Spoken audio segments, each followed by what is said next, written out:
Sungguh orang yang bernama Obed-Edom itu sangat diberkati para warga kerajaan. Kita belajar, sebelumnya saya sampaikan, dia mengerti how to usher in, how to honor the presence of God. Ya. Kedua, saya juga sampaikan bagaimana dia melahirkan dan keturunannya adalah para pemimpin dan juga seorang yang gagah perkasa, 68 orang, semua ini pemimpin. Karena itu saya percaya orang benar itu diberkati dari mana? Generasinya. Dan yang ketiga ini, dan minggu ketiga ini saya sampaikan bahwa mereka juga adalah anointed temple musician. Obed-Edom adalah keluarga yang juga dipilih karena disebutkan able for service. Service yang mana ini? Ternyata mereka adalah musician di dalam bait Allah, ya. Pada waktu itu masih mereka masih belum ada masih berupa Tabernacle of David. Tapi perhatikan di sini saya melihat beberapa hal yang ayat ke-18 dari 1 Tawarikh 15 mengatakan bersama mereka saudara mereka dari tingkat kedua. Baru sebutkan Obed-Edom, para penunggu pintu gerbang. Orang tidak suka nomor 2, orang suka nomor 1, saudara ya. Tetapi ada satu kunci di sini. Obed-Edom tidak mencari position. Saya selalu hati-hati dengan orang yang cari position. Ya, saya mau pelayanan bersama saya, position gak ada, saya bilang. Tanggung jawab ada. Kepada seorang pemimpin tanya, Pak, apa hak saya? Apa posisi saya? Saya bilang tidak ada. Yang ada di sini servant of the Lord. Ya, kita ada organisasi, tetapi organisasi kita justru seperti piramid yang terbalik. Lalu kemudian mereka juga memainkan kecapi yang seperti ini, tetapi yang nadanya paling rendah. Saya pernah berpikir, ternyata semua orang mau jadi yaitu the first violin, the first keyboard, lead gitar. Tapi yang jadi pengiring jarang ya. Kita lihat di dalam The Beatles saja itu George Harrison ya. George Harrison kan memainkan gitar pengiring ya. Tapi di sini disebutkan yang 8 nada lebih rendah tingkatnya untuk mengiringi nyanyian. Saya percaya sangat dewasa nih keluarga Obed-Edom ini ya. Selain mereka tidak mencari rank, tidak mencari pangkat, tidak mencari kedudukan. Tidak heran Tuhan memberkati mereka. Bukan cuma 8 putra, ditambah 60 cucu. Yang luar biasa. Ya, dengarkan lagi apa yang saya sampaikan minggu yang lalu. Able man, strong man, leader, kingdom leaders. Karena goal daripada hasil daripada gereja. Apa end product daripada sebuah jemaat. Itu adalah kingdom leaders. Saya heran ada beberapa gedung gerejanya besar, ada teman saya. Tapi orang dilarang, yaitu untuk jadi pejabat pendeta PDP, nanti pendeta Pratama namanya, dulu pembantu. Ya, hanya keluarganya sendiri. Nah ini dynasty nih. Tetapi kita lihat, tidak peduli kedudukannya apa. Sekali lagi, gatekeeper juga disebut janitor. Ya, janitor itu bagian bersih-bersih saudara ya. Ya, cleaning service. Bagian yang kurang menyenangkan tapi mereka setia. Mereka melayani Tuhan. 8 nada lebih rendah tingkatnya untuk mengiringi nyanyian. Saya percaya orang dewasa itu bisa menundukkan diri dan juga bisa melayani, itulah spirit of Christ. God bless you all.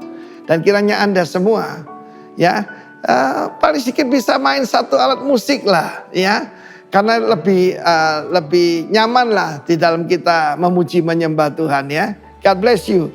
The Lord anoint you. Amen.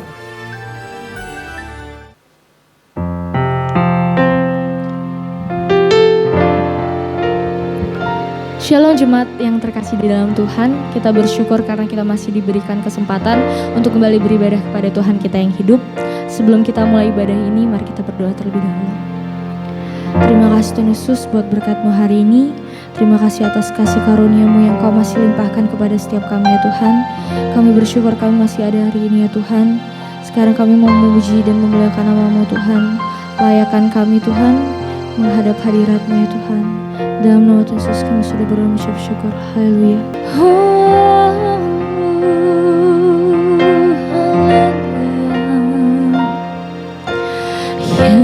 Yesus, kau sungguh baik.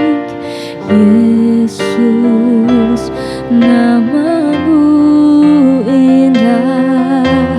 Yesus, ku cinta kau selalu. Ku tinggikan, ku agungkan selamanya.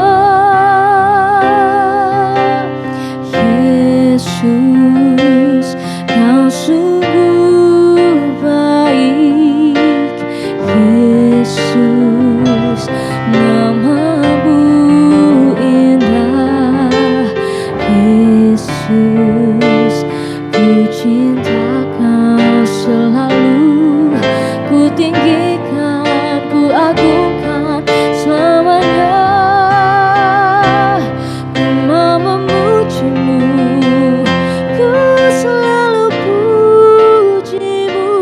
Ku mau menyembahmu, ku selalu sembahmu. Kau yang layak terima semua pujian. Kemuliaan hanya bagi Tuhan. Mari kita pujikan dari awal. Yesus, kau sungguh baik. Yesus, namamu indah. Yesus, ku cinta kau selalu. Ku tinggikan, ku agungkan selamanya. Yesus, kau sungguh baik. Yesus, namamu indah. Yesus, ku cinta kau selalu. Ku tinggikan, ku agungkan selamanya. Ku mau memujimu, ku selalu pujimu. Ku mau menyembahmu, ku selalu sembahmu. Kau yang layak terima semua pujian. Kemuliaan hanya bagi Tuhan. Ku mau memujimu, ku mau memujimu. Ku selalu pujimu, ku mau menyembahmu. Ku selalu sembahmu. Kau yang layak terima semua pujian. Kemuliaan hanya bagi Tuhan. Semua kemuliaan dan keagungan tertuju padamu, Tuhan dan Rajaku. Segenap jiwa dan nafasku menyembah Yesus yang hidup. Semua kemuliaan dan keagungan tertuju padamu, Tuhan dan Rajaku. Segenap jiwa dan nafasku menyembah Yesus yang hidup.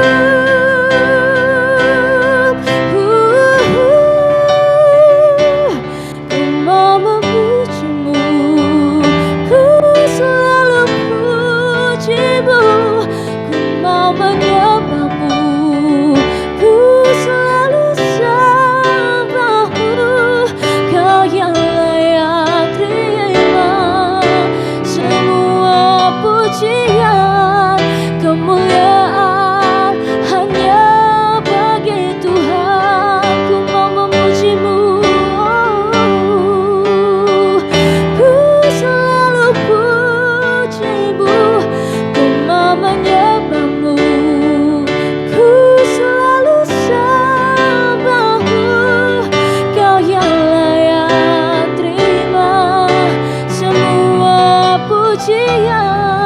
kemuliaan hanya bagi Tuhan.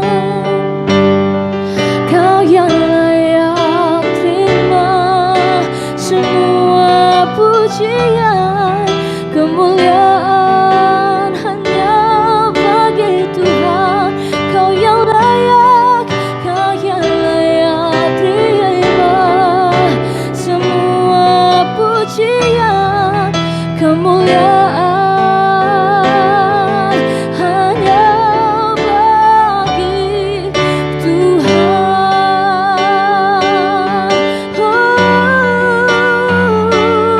Hanya Kau yang layak terima pujian umat kami Tuhan. Haleluya.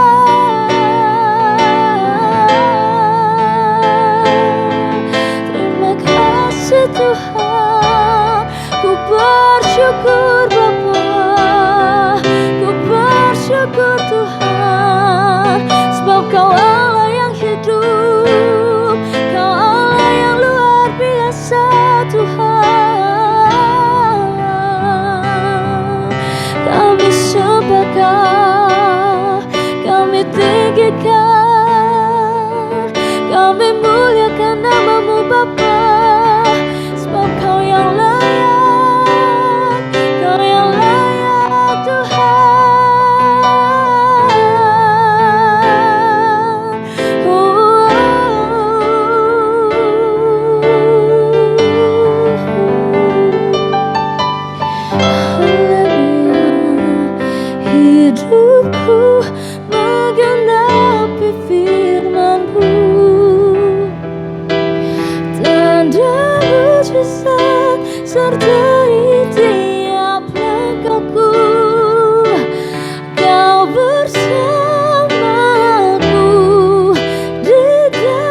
bersamaku, kau bersamaku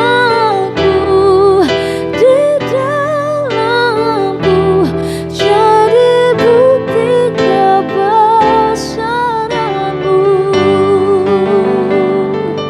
Shalom Bapak Ibu yang dikasihi Tuhan.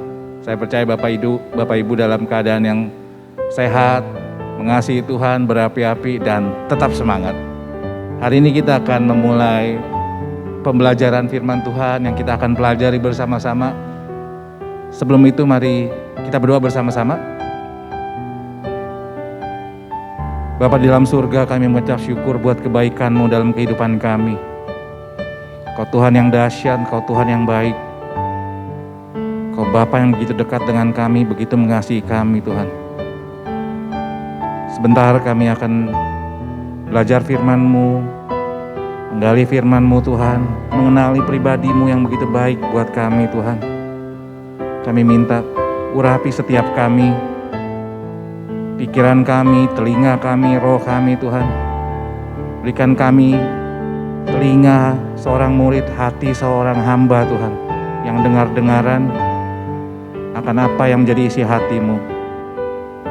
Urapi hamba-Mu ini Tuhan, sehingga apa yang disampaikan itu adalah kehendak-Mu, isi hati-Mu, pikiran-Mu Tuhan, bimbingan-Mu untuk setiap kami dimanapun kami berada. Roh Kudus seluas-luasnya, kami minta Kau beracara di tengah-tengah kami. Di dalam nama Tuhan Yesus, kami nantikan lawatan-Mu, kami nantikan pewahyuan daripada-Mu. Di dalam nama Yesus kami sambut firman-Mu. Amin. Haleluya. Shalom Bapak Ibu. Senang sekali bisa bersama-sama dengan Bapak Ibu kembali. Di saat yang indah ini ada firman yang begitu luar biasa yang akan kita pelajari bersama-sama. Kalau boleh saya kasih judul pembacaan firman kita ini, pelajaran kita bersama-sama ini berjudul Be Strong in God. Haleluya. Kita seperti kita tahu, strong itu artinya kuat. Kuat kalau dalam KBBI, Kamus Besar Bahasa Indonesia, ada 5 yang saya mau garis bawahi. 1, banyak tenaganya. Jelas ya itu ya. Lalu 2, tahan. Jadi kuat juga bisa berarti tahan. Tahan itu tidak mudah menderita, tidak mudah sakit, tidak mudah patah, tidak mudah rusak, dan tidak mudah putus. Lalu yang ketiga, tidak mudah goyah atau teguh. Dahsyat itu. Lalu yang keempat, mampu dan berkuasa.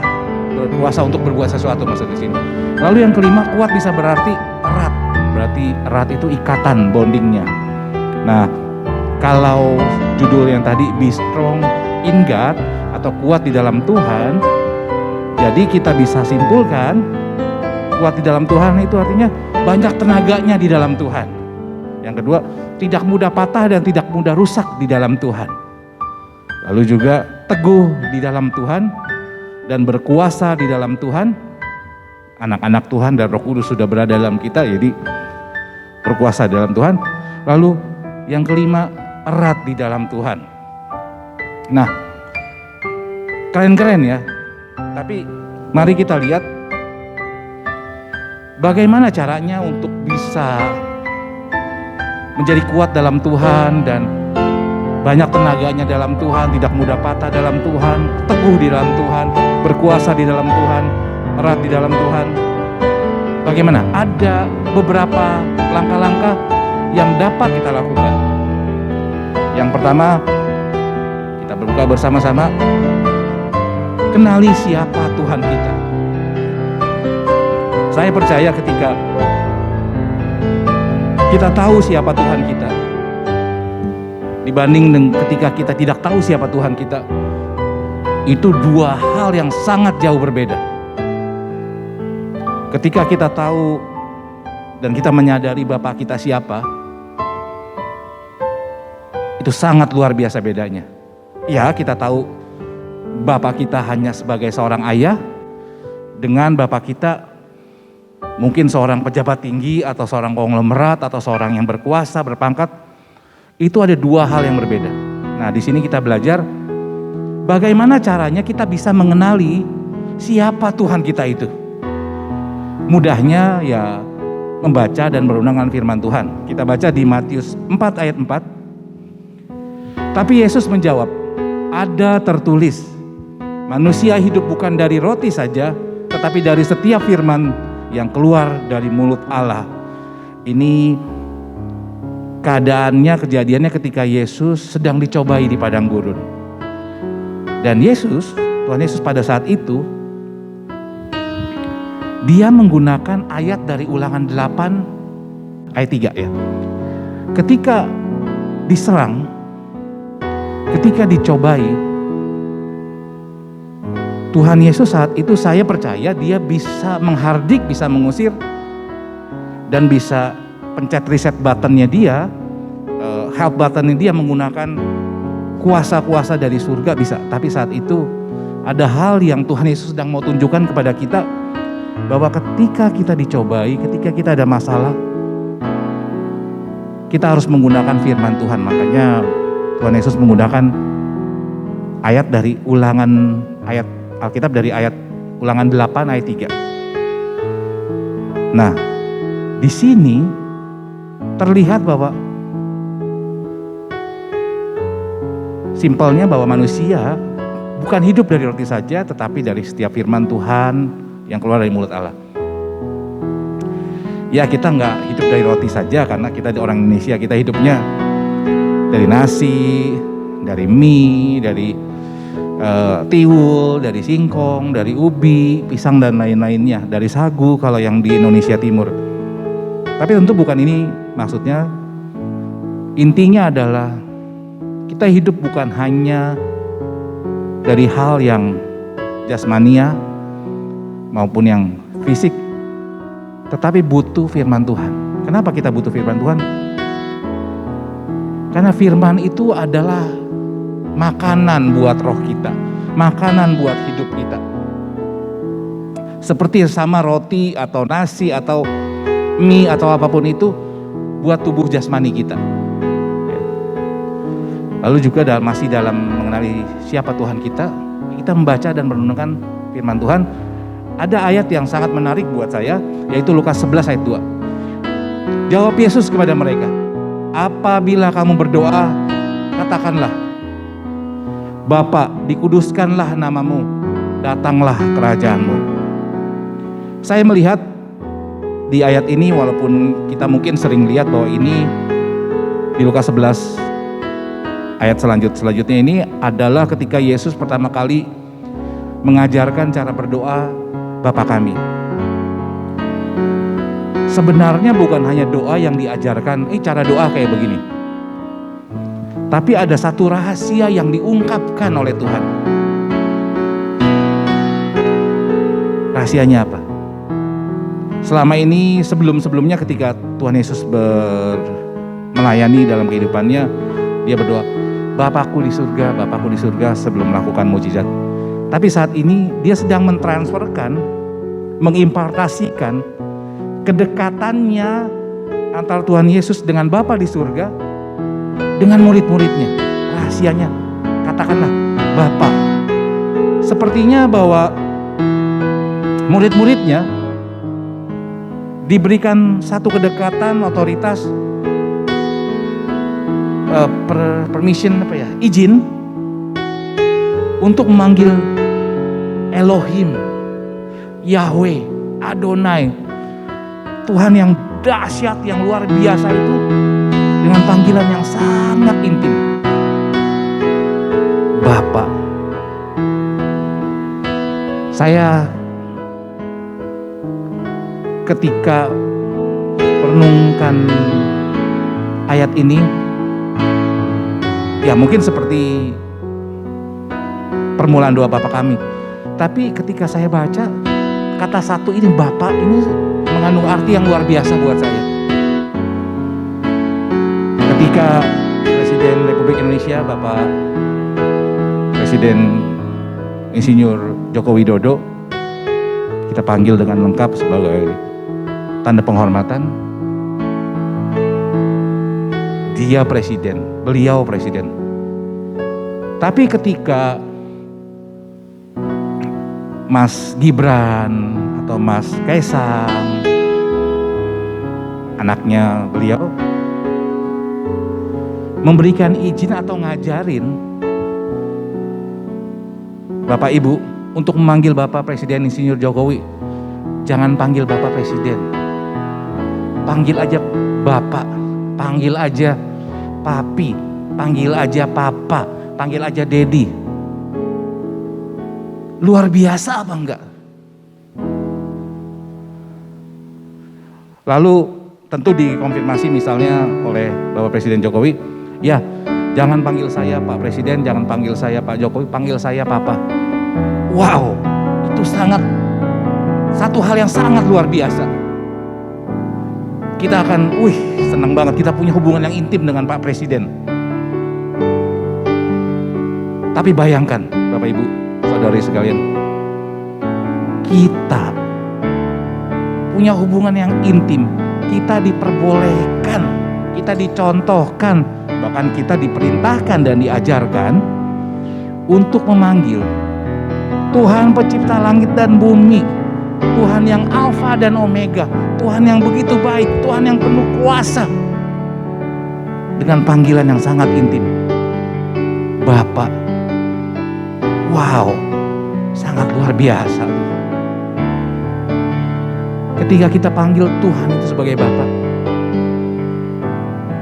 Tuhan itu jadi Tuhan bukan hanya Tuhan Abraham, Ishak, Yakub, Tuhan dari bapak-bapakku, Tuhan dari leluhurku.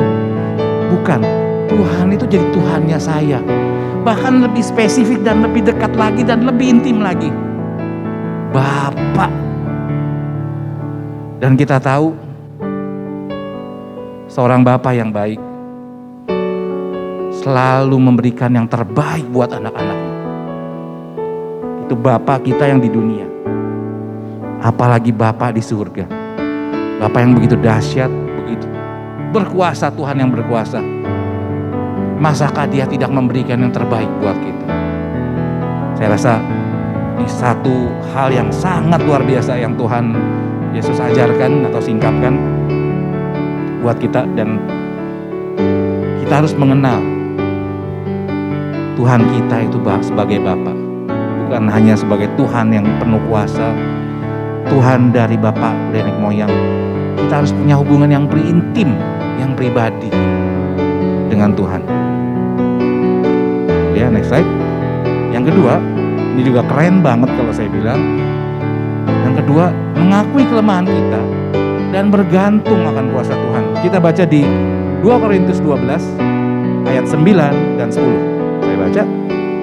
Tetapi jawab Tuhan kepadaku, cukuplah kasih karuniaku bagimu, sebab justru dalam kelemahanmu lah kuasaku menjadi sempurna. Sebab itu terlebih suka aku berbenggah atas kelemahanku, supaya kuasa Kristus turun menaungi aku. Karena itu aku senang dan rela di dalam kelemahan, di dalam siksaan, di dalam kesukaran, di dalam penganiayaan, dan dalam kesesakan oleh karena Kristus. Sebab, kata-kata ini keren banget nih. Sebab jika aku lemah, maka aku kuat. Apakah Paulus di sini bilang bahwa Paulus kuat ketika dia lemah karena dia kuat? Ya nggak bisa lah. Mana mungkin dia kuat ketika dia lemah. Tapi ayat 9 kita dalami lagi. Ketika kita lemah, ketika Paulus lemah, di situ kuasa Tuhan, kasih karunia Tuhan itu dinyatakan secara luar biasa.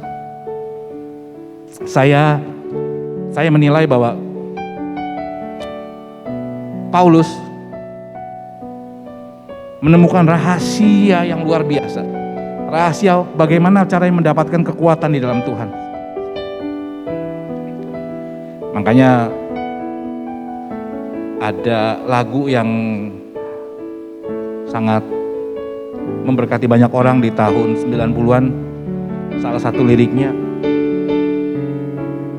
and now let the weak says I am strong, and let the poor says I am rich. Kata-katanya, biarlah yang lemah berkata aku kuat. Ya tentu bukan hanya sekedar berkata-kata begitu aja, tapi ketika kita berkata-kata, kita menyadari bahwa justru dalam kelemahan kita ada kuasa dari Tuhan yang sangat luar biasa itu mengalir. Kita tahu bahwa Tuhan itu sangat memperhatikan orang-orang yang hancur hati. Kenapa juga Tuhan mau untuk kita rendah hati? Saya rasa ini salah satu rahasianya.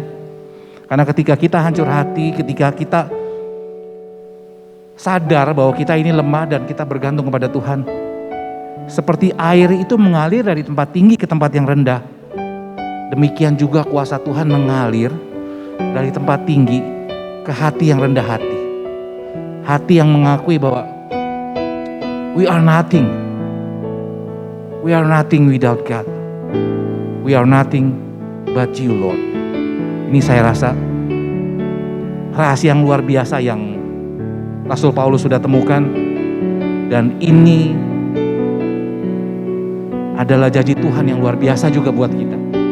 Jadi ketika kita lemah, justru kita harus bergirang, kita harus bersorak-sorai, kita harus bersukacita. Kenapa?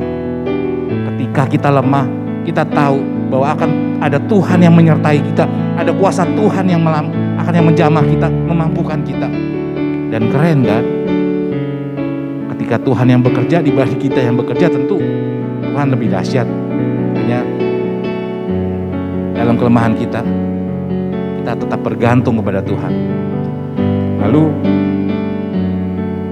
kita juga akan baca di Yohanes 15 ayat 4 dan 5, saya baca. Tinggallah di dalam aku dan aku di dalam kamu. Sama seperti ranting tidak dapat berbuah dari dirinya sendiri kalau ia tidak tinggal pada pokok anggur. Demikian juga kamu tidak berbuah jikalau kamu tidak tinggal di dalam aku. Akulah pokok anggur dan kamulah ranting-rantingnya.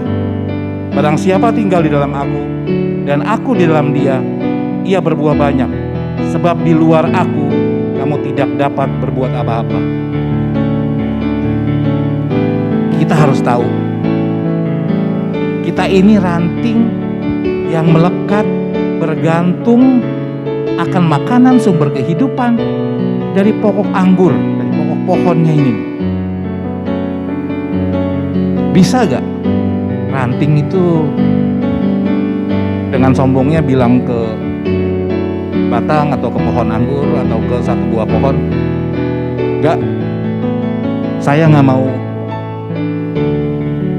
bergantung sama kamu, biar saya meninggalkan kamu, memutuskan hubungan antara ranting dengan pohon, dan saya mau hidup sendiri.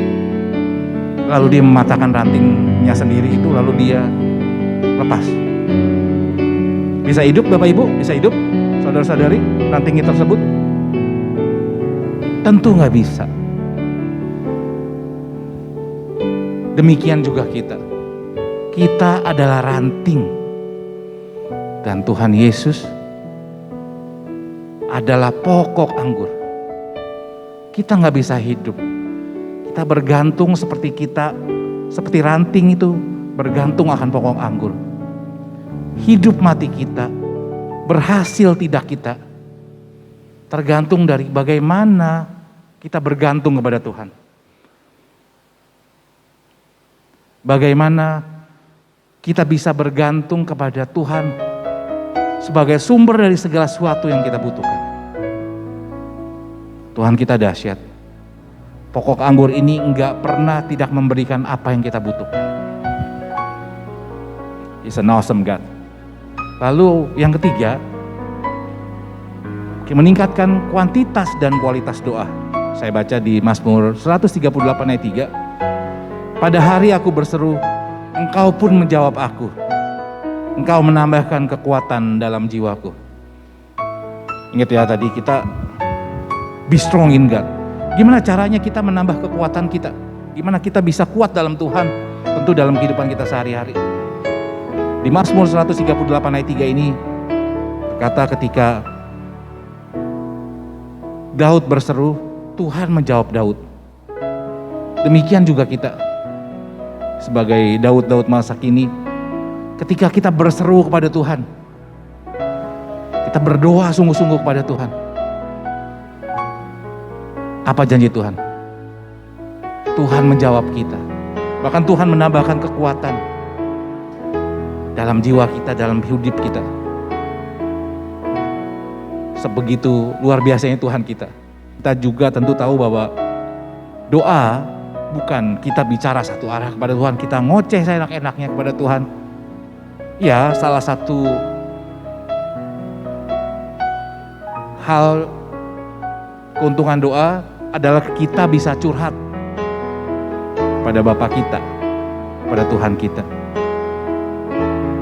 Tapi doa adalah komunikasi dua arah. Hanya tadi di 138 Mazmur ayat 3 bicara bahwa Tuhan pun menjawab. Jadi ketika kita berdoa,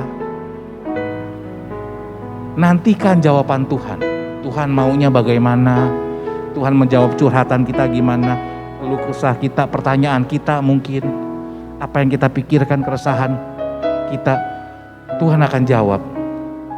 Kasih waktu Tuhan buat berbicara.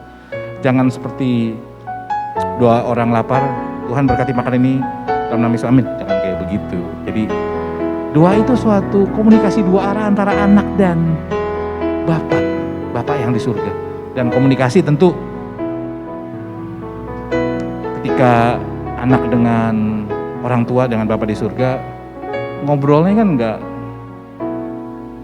terus langsung tinggal gitu kan, enggak kan. Kalau doa yang baik, dalam hal ini komunikasi yang baik, tentu ada waktu yang dinikmati bersama, ada isi hati yang dicurahkan, ada mimpi-mimpi yang kita beritahu kepada Tuhan, dan Tuhan juga kasih bocoran buat kita. Itu jadi doa itu jadi suatu hal yang luar biasa.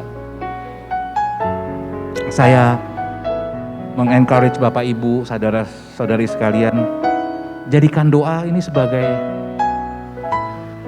kalau kita sering dengar bahwa doa adalah nafas orang Kristen. Haleluya. Pertanyaan saya, bisa gak kita gak nafas? 10 menit aja. Gak bisa. Jadi kalau beneran doa adalah nafas orang Kristen, kita berdoa itu gak bisa seminggu sekali. Gak bisa, tiap hari aja ketika bangun tidur atau mau tidur. Doa itu nggak mesti berlutut atau gimana, tapi komunikasi dijaga dengan antara kita dengan Tuhan, bertanya kepada Tuhan. Jadi nggak putus-putus, sama seperti nafas nggak putus-putus, kita tetap berkomunikasi dengan Tuhan.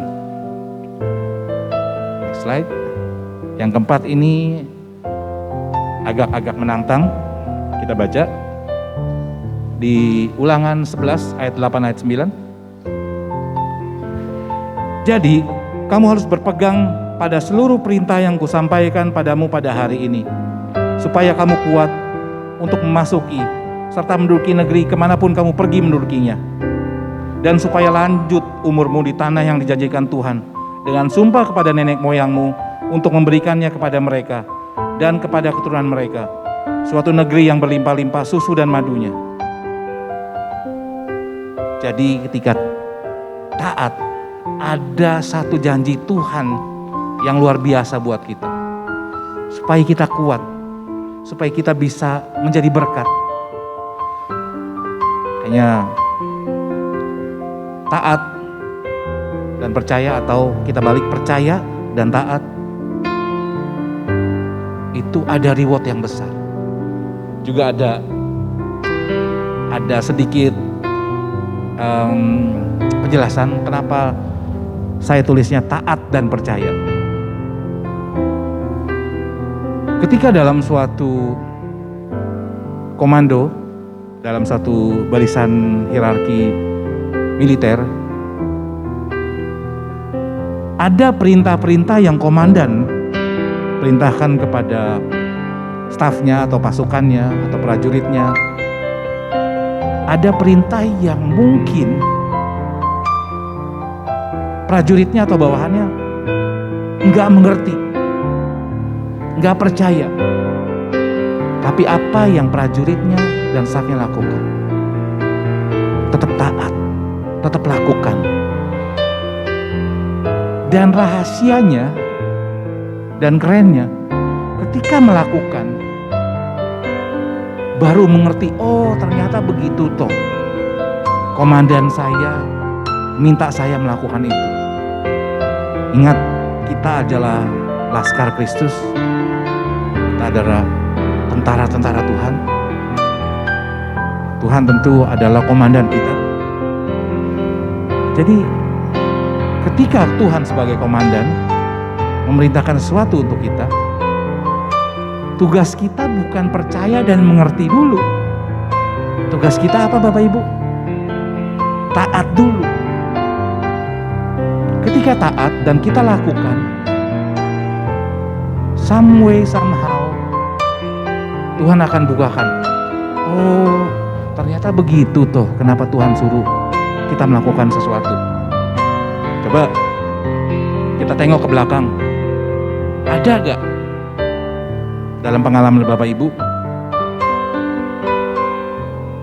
satu saat yang Tuhan suruh kita lakukan dan kita gak mengerti, bahkan mungkin kita lihat bahwa Tuhan ini kayaknya gak asik nih Tuhan, apa yang Tuhan minta saya lakukan, apa yang Tuhan mau kita lakukan,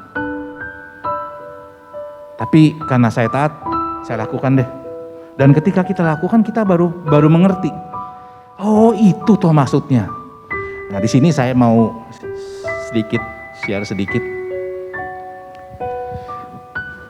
Buat saya, istri saya itu wanita paling cantik sedunia, paling imut-imut sedunia. Haleluya. Kalau Bapak Ibu yang melihat istri saya pasti setuju.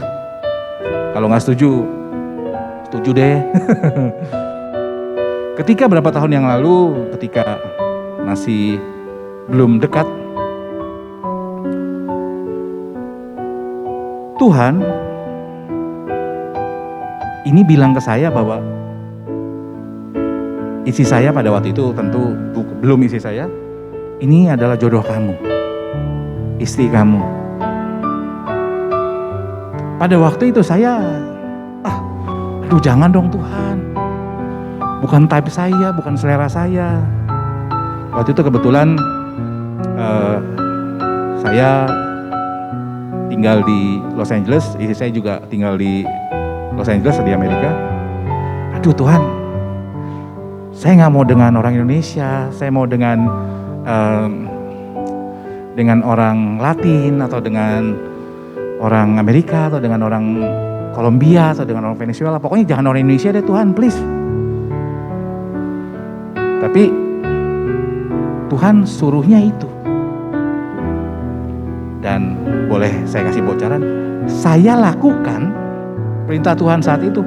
Sebenarnya nih, untuk membuktikan bahwa Tuhan salah. Jadi bukan taat karena saya taat dan percaya, tapi saya lakukan karena saya membuktikan Tuhan salah. Tapi ketika saya taat, ada hal-hal yang Tuhan bukakan dan Tuhan mudahkan. Sehingga singkat cerita, walaupun banyak pertentangan dari pihak istri saya pada waktu itu, kita bisa, ya tentulah pihak istri saya agak-agak menentang, dan pihak saya ya senang-senang aja dapat seorang istri yang luar biasa, cantik, manis gitu, ya senang-senang aja. Tapi pihaknya istri saya itu kok ada resistensi.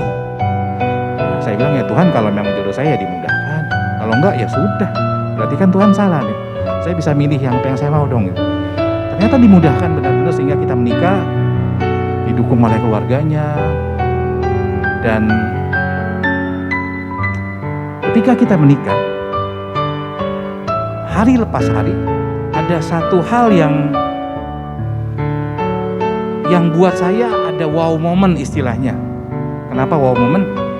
Baru, oh ternyata begitu ya maksud Tuhan, kenapa Tuhan pertemukan saya dengan dia.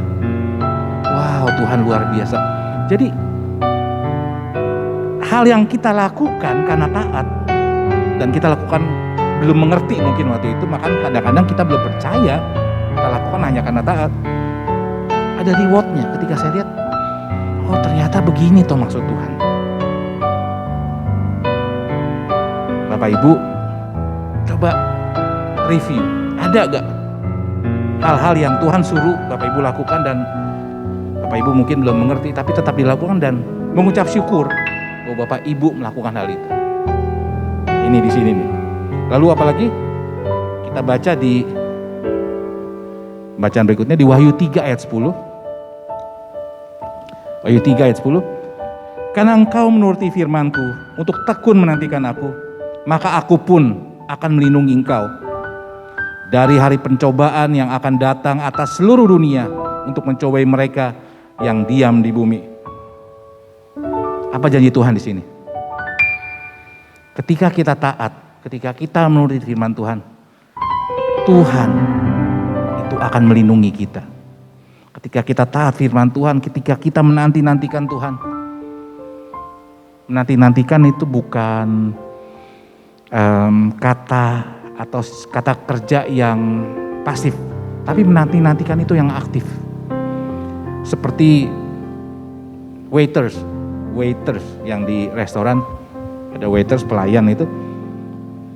Tentu mereka sebagai waiters dan waitress bukan orang yang ketika ada tamu yang makan ya dia diam duduk-duduk, kan enggak. Tapi dia atentif, dia pay attention, dia memperhatikan. Sehingga seorang waitress yang baik bisa membaca kebutuhan seorang tamu itu sebelum tamu itu menyadari kebutuhan itu atau meminta kebutuhan itu. Minta airnya diisi atau tehnya diisi atau kopinya diisi. Seorang waiters yang baik itu udah bisa baca. Dia tawarkan, boleh saya tuang kopinya, tehnya. Itu menanti-nantikan. Itu seorang waiters yang baik.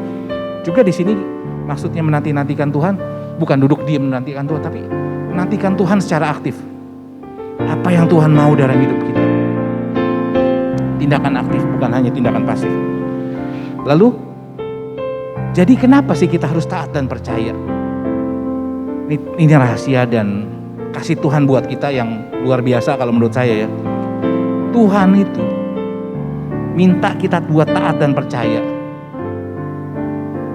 Itu sebagai rambu-rambu. Sebagai rambu lalu lintas kalau di lalu lintas di jalanan. Supaya apa sih? Ketika kita taat akan rambu lalu lintas yang ditaruh oleh polisi lalu lintas atau otoritas di daerah tersebut, ketika taat, apa yang akan kita nikmati? Selamat, nggak akan terjadi tabrakan. Coba bayangkan Bapak Ibu, ada lampu merah, kita tetap jalan. Yang di sana lampu hijau, lampu merah, di sini kita jalan, di situ hijau jalan, apa yang akan terjadi? Itulah rambu-rambu. Itulah kenapa Tuhan ada hal yang Tuhan larang atau Tuhan perbolehkan. Itu untuk kebaikan kita.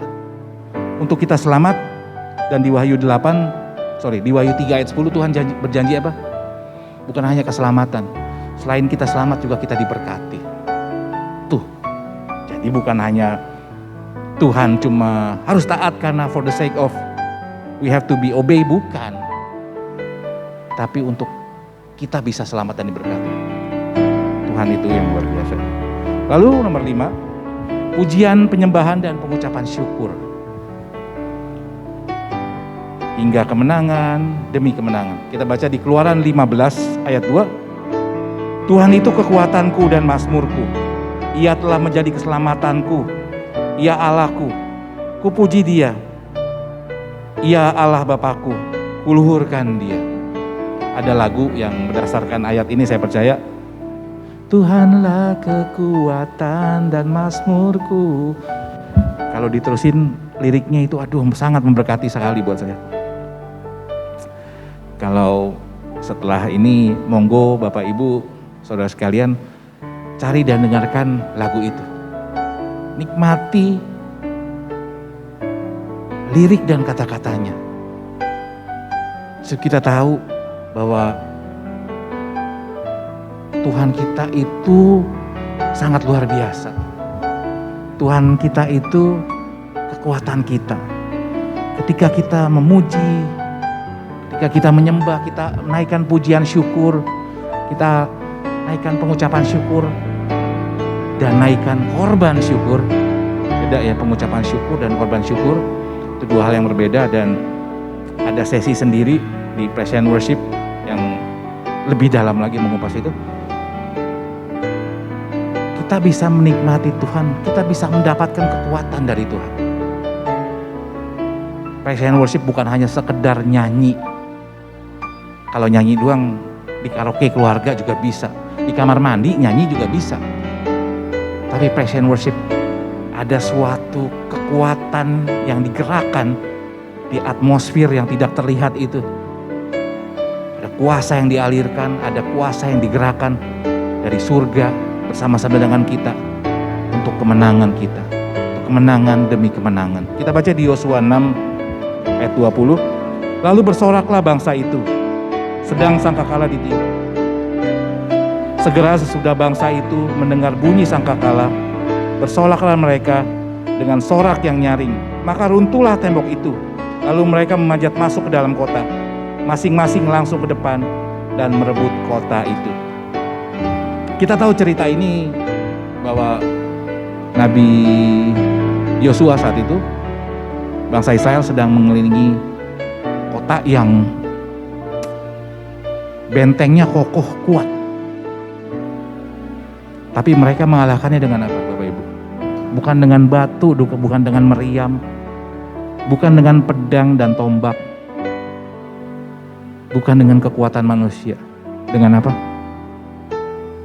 Dengan mereka taat dan percaya, dan mereka bersorak-sorai. Ya tentu bersorak-sorai bukan asal-asalan.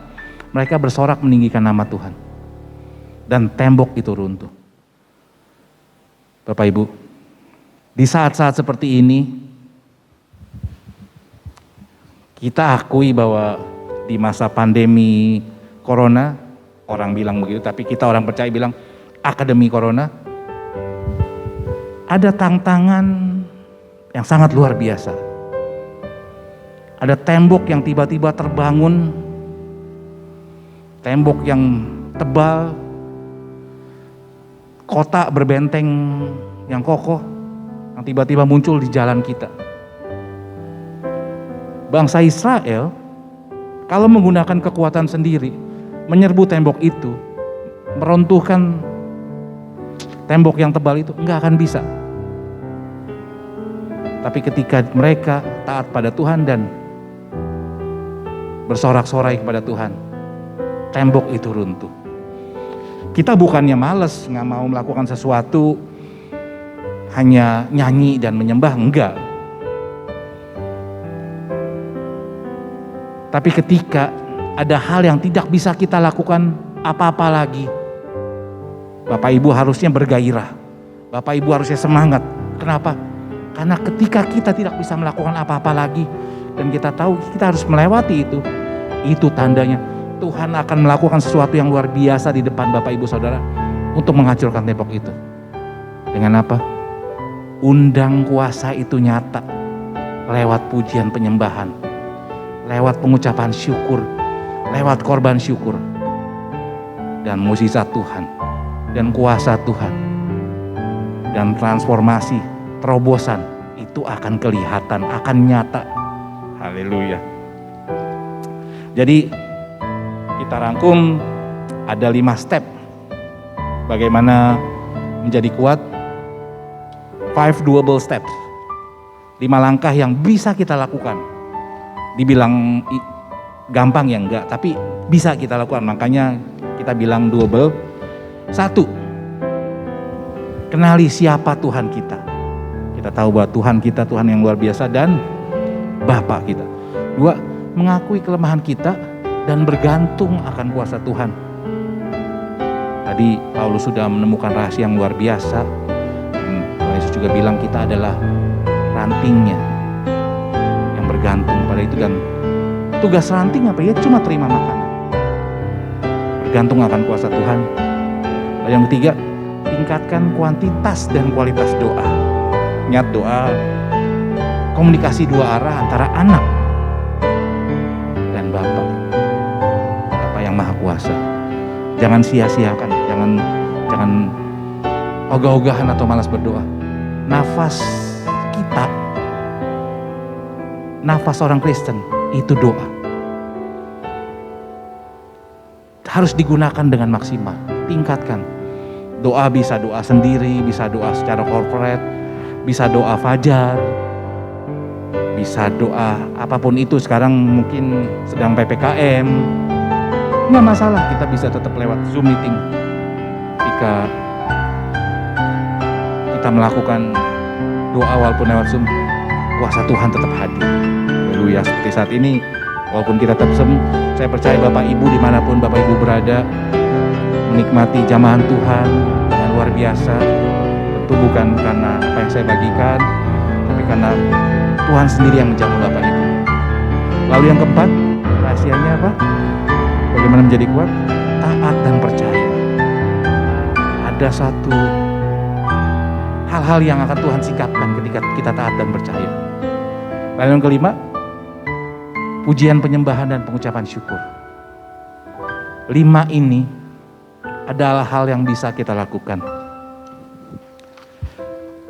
Yang bisa kita lakukan setelah apa?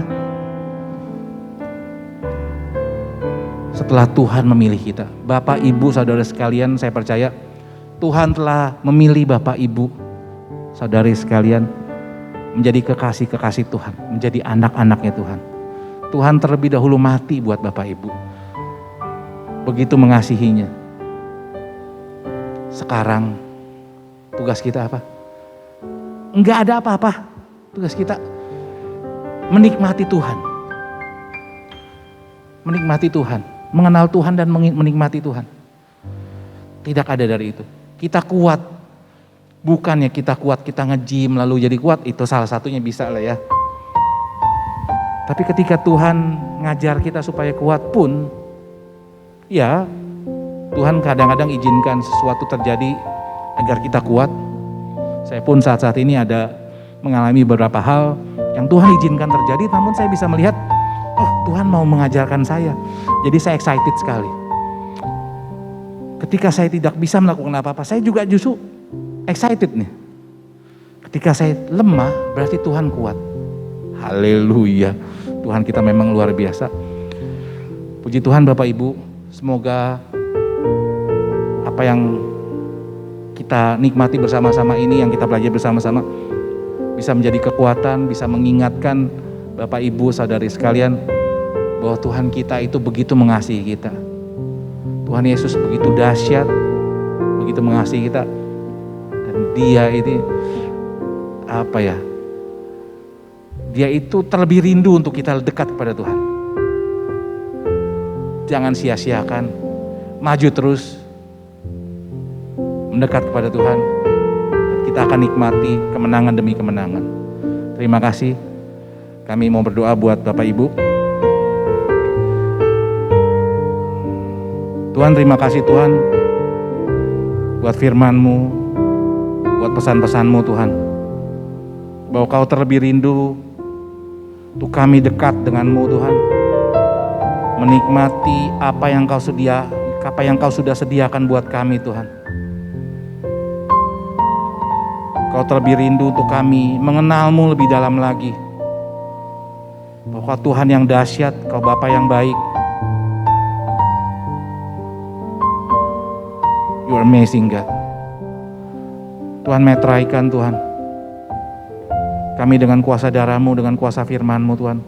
Bawa kami untuk lebih dalam lagi mengenal-Mu, menikmati-Mu, diberkati sehingga kami bisa menjadi berkat buat bangsa-bangsa Tuhan. Terima kasih Tuhan, kami serahkan hidup kami, apa yang kami lakukan sepanjang tahun ini untuk melewati akademi virus corona. Kami percaya bersama-Mu Tuhan, kami lebih dari pemenang. Dalam nama Tuhan Yesus. Haleluya. Amin.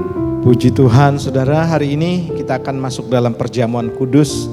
Saya percaya melalui perjamuan ini Tuhan ingatkan kembali akan perjanjiannya Ada ikatan perjanjian antara kita dengan Tuhan. Dan saya percaya saudara, berkat kasih karunia perlindungan darah Yesus menyertai kita. Haleluya, haleluya. Mari angkat roti di tangan kanan kita bersama-sama. Saya minta melebihi kepala, tanda saudara dan saya menghormati dan menghargai korban Kristus di kayu salib. Kita akan berdoa. Bapa, kami mengucap syukur Tuhan buat hari ini. Kami diizinkan Tuhan untuk menikmati tubuh dan darah Kristus.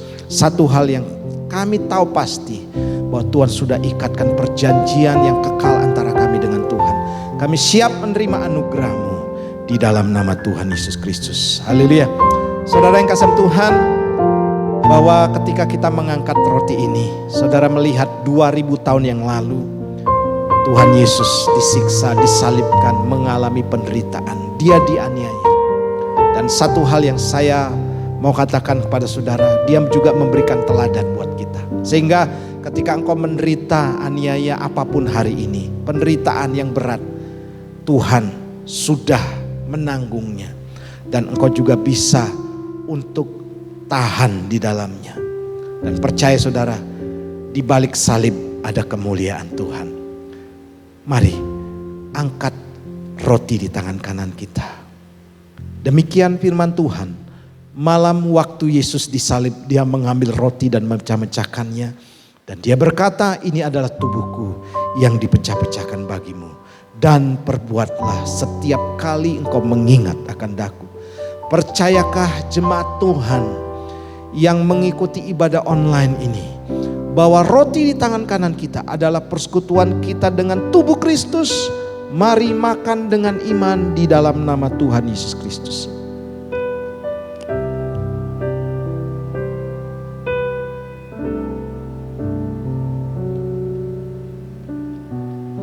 Mari angkat cawan kita bersama-sama. Kita mengucap syukur kepada Tuhan buat kasih karunia, buat pengampunannya melalui darahnya, buat meterai yang juga Tuhan ikatkan kepada kita sehingga kita menjadi anak-anak Allah. Dan kita juga berhak menerima waris daripada kerajaan Allah. Kami bersyukur Bapa. Terima kasih Bapa, ketika kami mengangkat cawan ini 2000 tahun yang lalu Tuhan, Engkau disalibkan, Engkau dipakukan, dan darah itu tercurah mengalir untuk penebusan dosa kami. Kami bersyukur hari ini kami diangkat menjadi anak-anak Allah. Dosa kami ditebus oleh darah-Mu sehingga kami Tuhan menjadi orang-orang yang dikuduskan dan disucikan. Dan tidak ada lagi intimidasi iblis. Kami tahu juga Tuhan, darah-Mu Tuhan akan menyembuhkan setiap sakit penyakit kami dalam nama Tuhan Yesus. Sesudah itu dia mengangkat cawan dan mengucap berkat dan dia berkata, ini adalah darah perjanjian baru yang dicurahkan bagimu, dan perbuatlah setiap kali engkau mengingat akan daku. Percayakah jemaat Tuhan bahwa cawan pengucapan syukur di tangan kanan kita adalah persekutuan kita dengan darah Kristus. Minum bersama-sama dalam nama Tuhan Yesus Kristus. Mari letakkan cawanmu. Saya mengajak kita buka tangan di hadapan Tuhan. Dan kita akan mengucap syukur kepada Tuhan buat anugerah, buat kasih karunia, buat kesempatan demi kesempatan yang Tuhan berikan. Bahkan buat kesembuhan, mujizat yang terjadi. Oh pakarabasyakaralalabaralabarala. Mari mengucap syukur saudara. Mengucap syukur. Terima kasih Tuhan. Terima kasih. Kami bersyukur Bapa. Kami bersyukur Tuhan. Engkau sangat baik Tuhan. Engkau sangat baik Tuhan. Terima kasih. Kami boleh satu meja, satu hidangan dengan Tuhan. Berada dalam tahta kasih karunia Tuhan. Dan menerima anugerah daripada Tuhan. Kuatkan umat-Mu Tuhan hari ini. Kami percaya mujizat tetap terjadi dalam kehidupan kami. Pertolongan Tuhan juga tetap dicurahkan. Yang lemah dikuatkan. Yang mengalami keputusasaan Tuhan diberikan penghiburan dan pengharapan di dalam Tuhan. Terima kasih Bapa. Terima kasih, Engkau sangat baik bagi kami. Terpujilah nama-Mu. Terima kasih Bapa. Dan inilah menjadi doa kami. Berkat Tuhan atas umat-Mu di di dalam nama Tuhan Yesus Kristus. Haleluya. Amin.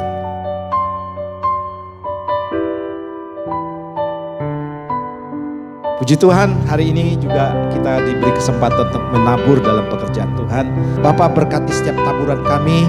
Kami tahu kami menabur bukan karena kami ingin balasan daripadanya, tetapi lebih kepada kami mengasihi, mencintai Tuhan, dan ucapan syukur kami kepada Tuhan. Terima kasih Bapa. Berkati umat-Mu dalam masa PPKM, sehingga kami tetap berjalan dalam kebenaran. Kami juga tetap mendapat mujizat, dan kami juga menyala-nyala di dalam Tuhan. Berkati setiap penabur yang menabur di dalam nama Tuhan Yesus Kristus. Haleluya. Amin. Kekuatan di hidupku, ku dapat dalam Yesus. Dia tak pernah tinggalkanku, setia menopangku, berseru berharap dalam Yesus.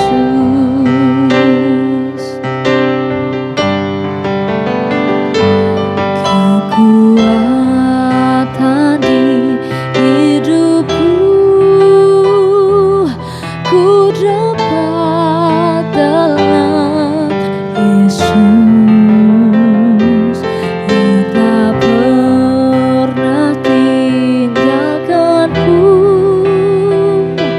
setia menopangku, berseru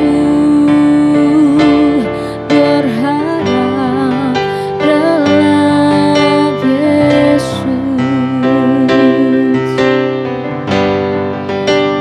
Ajaib Kau Tuhan, penuh kuasa, sanggup pulihkan keadaanku.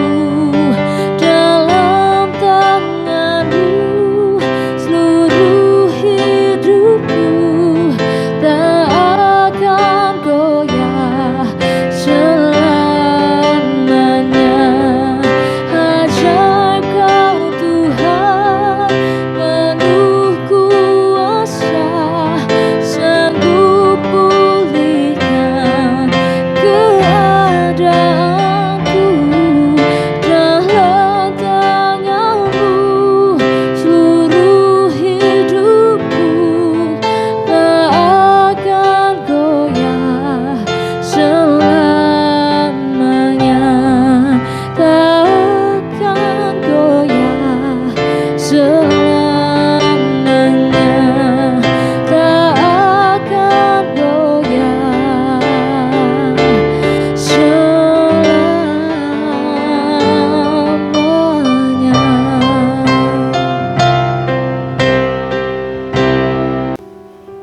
Puji Tuhan saudara, siapa yang diberkati Tuhan hari ini? Amin.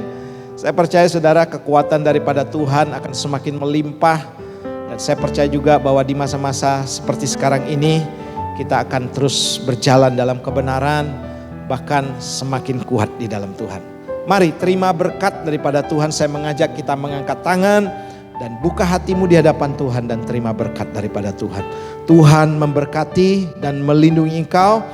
Tuhan menyinari engkau dengan wajahnya dan memberikan engkau kasih karunia. Tuhan menghadapkan wajahnya pada hari ini dan memberikan engkau damai sejahtera. Diberkati setiap usaha bisnis dan pekerjaanmu. Diberkati juga rumah tanggamu. Diberkati juga keluar masukmu. Diberkati anak-anakmu.